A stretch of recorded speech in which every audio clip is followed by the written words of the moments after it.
ماں باپ کے 3 عمل اپنی اولاد کی زندگی خطرے میں ڈالتے ہیں۔ حضرت علی رضی اللہ عنہ سے ایک عورت نے پوچھا، کیا ایسے بھی میرے کوئی عمل ہو سکتے ہیں جو میری اولاد کے لیے خطرے کا باعث بن سکتے ہوں؟ تو حضرت علی نے فرمایا کہ ماں باپ کے 3 ایسے کام جو کہ اولاد کو موت کے منہ تک لے جاتے ہیں، وہ 3 عمل یہ ہیں۔ بسم اللہ الرحمن الرحیم۔ مسلم کی حدیث میں یہ بات روایت ہے کہ حضرت محمد صلی اللہ علیہ وآلہ وسلم نے فرمایا، اگر میں ماں باپ کو اس دنیا میں زندہ پاتا تو اگر میں عشاء کے فرض پڑھ رہا ہوتا، اگر میری ماں باپ میں سے کوئی مجھے آواز دیتا تو میں نماز چھوڑ کر انہیں لبیک کہتا۔ ایک دفعہ حضرت علی رضی اللہ عنہ اپنے حجرے میں موجود تھے کہ ایک بوڑھی عورت آئی اور عرض کی، اے امیر المؤمنین، میری 2 ہی اولادیں ہیں، ایک بیٹا اور دوسری بیٹی، وہ دونوں ہی نافرمان ہیں اور وہ دونوں اکثر بیمار رہتے ہیں۔ میری بیٹی کا رشتہ لینے کے لیے کوئی تیار نہیں اور بیٹے کو کوئی رشتہ دینے کے لیے تیار نہیں۔ میں ایسا کون سا عمل کروں جس سے ان کی زندگی میں برکت آئے اور وہ عمل انہیں نفع دے اور وہ میری نافرمانی بھی نہ کریں، وہ صحت یاب بھی ہو جائیں؟ میں ایسا کون سا کام کروں کیونکہ وہ دونوں نافرمان ہیں، میرا کہا نہیں مانتے، میرا بیٹا شراب اور دیگر گناہ بھی کرتا ہے، وہ دونوں دین اسلام سے مطابقت نہیں رکھتے۔ اے امیر المؤمنین، مجھے کوئی ایسا عمل بتائیں جس سے وہ دونوں راہ راست پر آ جائیں، دونوں کے رشتے بھی ہو جائیں اور وہ فرما بردار بن جائیں اور دونوں صحت مند بھی ہو جائیں۔ حضرت علی رضی اللہ عنہ نے فرمایا، اگر ماں باپ یہ عمل کرتے ہیں تو ان کے عملوں کی وجہ سے اولاد بھی اس جرم میں شریک کر دی جاتی ہے۔ اس خاتون نے پوچھا، وہ 5 عمل کون سے ہیں؟ حضرت علی نے فرمایا، وہ 5 عمل یہ ہیں۔ نمبر 1، جس گھر میں والدین قرآن مجید کو سمجھنے کے باوجود اس کی تلاوت نہ کریں تو ایسے والدین کو اللہ کے عذاب کے مستحق ہوتے ہی ہیں، لیکن اس کی سزا ان کی اولاد کو بھی ملتی ہے۔ ایسے والدین کی اولاد نافرمان بے حیا ہو جاتی ہے۔ آپ اپنے گھروں میں دیکھیں کہ قرآن مجید جو کہ اللہ تعالیٰ کی آخری کتاب ہے اور محمد مصطفیٰ صلی اللہ علیہ وآلہ وسلم پر نازل ہوئی، جو کہ قیامت تک کے مسلمانوں کے لیے ہدایت کا منبع ہے، لیکن افسوس کہ ہم صرف رمضان میں قرآن کو پڑھتے ہیں یا پھر کوئی فوتگی ہو جائے، قرآن مجید ہمارے گھروں میں موجود ہوتا ہے اور اس پر دھول جم جاتی ہے، مگر ہم اسے کھول کر پڑھنے کی کوشش نہیں کرتے۔ ہمیں چاہیے کہ اس مقدس کتاب کی تلاوت کریں تاکہ ہمارے گھروں میں اللہ تعالیٰ کی رحمتیں اور برکتیں نازل ہوں۔ جو ماں باپ قرآن کو سمجھنے کے باوجود نہیں پڑھتے، ان کی اولادیں بے حیا اور تنگ دست ہو جاتی ہیں۔ نمبر 2، امیر المؤمنین حضرت علی رضی اللہ عنہ نے فرمایا، جس گھر میں ماں باپ روزانہ لڑتے ہیں اور ایک دوسرے کو گالیاں دیتے ہیں، جہاں گالیاں دی جائیں وہاں شیطان ہی ڈیرے ڈالتے ہیں، فرشتے نہیں، اور شیطان ان کو ہر وقت بھڑکاتے رہتے ہیں۔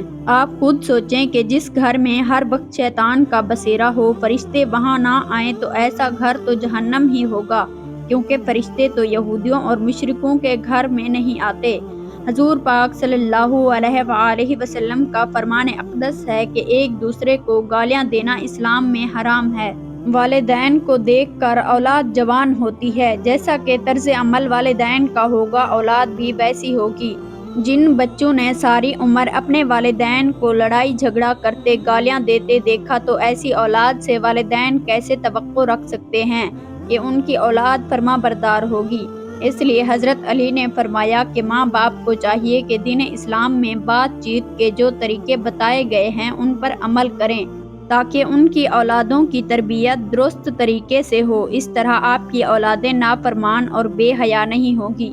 اپنے گھروں میں نیکی کی باتیں پھیلائیں، اپنی اولاد کو نیکی کا درس دیں، اپنی بیٹیوں کو حضرت فاطمۃ الزہرا اور حضرت عائشہ صدیقہ رضی اللہ عنہا کے واقعات بتایا کریں، ان کے طرز زندگی کے متعلق بتایا کریں تاکہ ہماری بیٹیاں با حیا اور با پردہ ہوں۔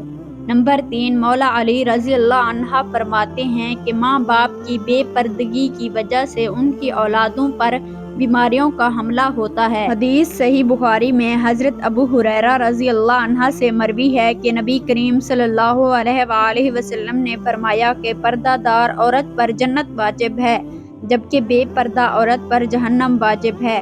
جس گھر میں بے حیائی بے پردگی ہوتی ہے تو اللہ کے فرشتے ایسے گھروں میں رہنے والوں کے لیے بد دعا کرتے ہیں اور شیطان ایسے گھروں کو اپنا بسیرا بنا لیتے ہیں جہاں بے پردگی عام ہو۔ اس گھر کی اولادیں بے حیا، نافرمان اور غلط کاموں کا شکار ہو جاتی ہیں۔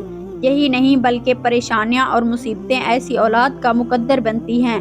یہ ان کے والدین کی بے پردگی کی وجہ سے ہوتا ہے۔ جس گھر میں بے حیائی ہوتی ہے وہاں اللہ کی برکت رحمت نہیں ہوتی۔ ایسے ماں باپ کی اولادیں فتنوں اور بلاؤں سے محفوظ نہیں رہ سکیں گی، کیونکہ اللہ کے فرشتے جو کہ ان فتنوں کو روکتے ہیں وہ تو اس گھر سے چلے جاتے ہیں۔ ایسی اولادیں ماں باپ کی نافرمانی کرتی ہیں اور ہمیشہ پریشانی میں مبتلا رہتی ہیں۔ ماں باپ کو چاہیے کہ وہ پردے کا خاص خیال رکھیں تاکہ ان کی اولاد بھی ان کی پیروی کریں۔ آپ نے مشاہدہ کیا ہوگا کہ آپ کے ارد گرد جو ماں باپ پردے کا خیال نہیں رکھتے تو ان کی باتیں زبان زد عام ہوتی ہے۔ اکثر عورتیں یہ کہتی ہوئی دکھائی دیتی ہیں کہ پردہ دل کا ہونا چاہیے، تو ایسی عورتوں کو اللہ کے غضب سے ڈرنا چاہیے کہ کیا ان کا دل حضرت فاطمہ الزہرا اور حضرت عائشہ کے دل سے زیادہ پاک ہے؟ اگر ان کے لیے پردے کا حکم تھا تو آج کی خواتین اپنے آپ کو کس جگہ پر دیکھتی ہیں؟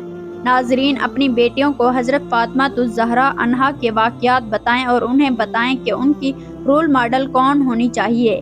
آپ کو حضرت فاطمہ الزہرا علیہ السلام کا ایک واقعہ سناتے ہیں۔ شادی کے بعد نبی کریم صلی اللہ علیہ وآلہ وسلم فاطمہ کو گھر لے کر جا رہے تھے کہ راستے میں ایک نابینا صحابی بیٹھے ہوئے تھے۔ آپ رضی اللہ تعالی عنہ نے اپنے چہرے کو ڈھانپ لیا۔ نبی کریم صلی اللہ علیہ وآلہ وسلم نے کہا، بیٹی فاطمہ، یہ صحابی تو نابینا ہے، آپ نے کیوں چہرہ ڈھانپ لیا؟ تو حضرت فاطمہ رضی اللہ عنہا نے کہا کہ بابا جان، مجھے غیر محرم سے پردے کا حکم دیا گیا ہے، نہ کہ ان افراد سے جن کو نظر آتا ہے۔ ناظرین، یہ یہودیوں کی چال ہے کہ جدت کے نام پر بے حیائی کو مسلم معاشرے کے اندر پروان چڑھانا۔ لہٰذا اس دور میں جتنا ہو سکے اپنی اولاد کو صحابہ کرام اور اہل بیت کی زندگیوں کے متعلق بتائیں۔ نمبر 4، حضرت علی رضی اللہ عنہ نے فرمایا کہ وہ والدین جو کہ کسی دوسرے کی اولاد کے بارے میں برا سوچتے ہیں، انہیں دیکھنا چاہیے کہ اگر وہ دوسرے کی اولاد کے بارے میں برا سوچیں گے تو ان کی اولاد بھی اس برے عمل سے بچ نہیں پائے گی۔ اللہ تعالیٰ ان کی اولادوں کے لیے بڑا کرتا ہے، کیونکہ اللہ تعالیٰ بڑی رحمان رحیم ذات ہے۔ اللہ تعالیٰ ماں باپ سے زیادہ اپنے بندے سے محبت کرتے ہیں۔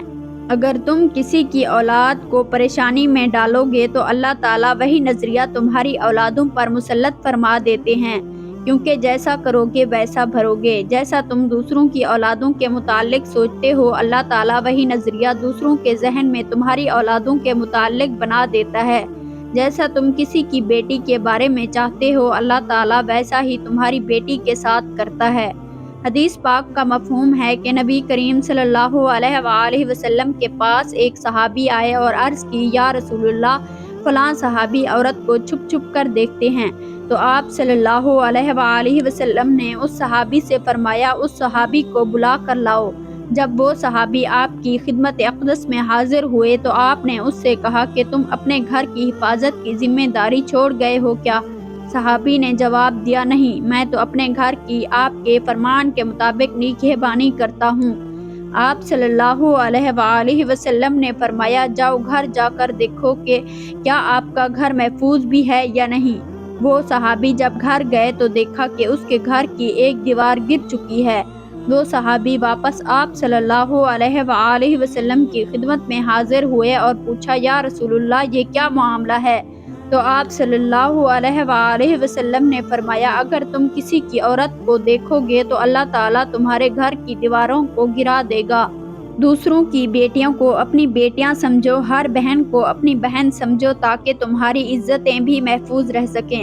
نمبر 5، حضرت علی رضی اللہ عنہ نے فرمایا، جو ماں باپ اپنے گھر میں حلال حرام کا فرق نہ کرتے ہوں، حرام وہ نہیں کہ حرام جانور کھا لیا جائے یا کوئی حرام چیز کھا لی جائے، یہ تو قطعاً حرام ہے۔ حرام وہ جو حلال کو حرام کر کے کھایا جاتا ہے، کسی دھوکے فراڈ کر کے اس کا حق کھا لیا جائے یا کسی غریب مسکین کا حق کھا لیا جائے تو یہ بھی حرام ہے۔ اگر حرام مال بچوں کو کھلایا جائے تو اولاد نافرمان، بے حیا اور بیماریوں میں مبتلا ہو جاتی ہے۔ آج کل یہ بیماری ہمارے معاشرے میں عام ہو گئی ہے۔ حرام کھانے والے اسے حلال سمجھ کر کھا رہے ہیں۔ اللہ تعالی ہم سب کو رزق حلال کمانے کی توفیق عطا فرمائے، آمین۔